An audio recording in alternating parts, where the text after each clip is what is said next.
श्री गोपाळ कृष्ण भगवान की जय। लीळा नंबर 404। देमाई साला आवडीबद्दल पान्हा घेण्याचे निरूपण। एके दिवशी सर्वज्ञ आसनावर बसलेले होते। तेव्हा देमाईसाला आवडीची उर्मी आली। ती सर्वज्ञांची स्तुती करू लागली। सर्वज्ञ अनाथांचे नाथ आहेत, सर्वज्ञ कृपाळू, सर्वज्ञ अंतर्धानी, सर्वज्ञ शरणगताचे संरक्षक।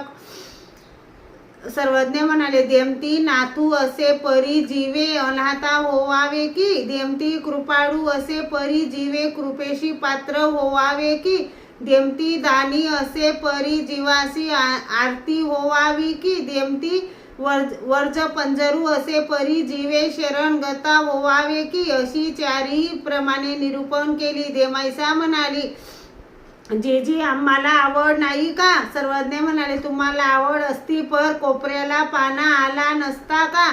एकाच्या मताने सर्वज्ञ म्हणाले, देमती जीवाचा आग्रह असता तर कोपऱ्याला पाना आला असता, म्हणून सर्वज्ञांनी कोपरा दाखवला।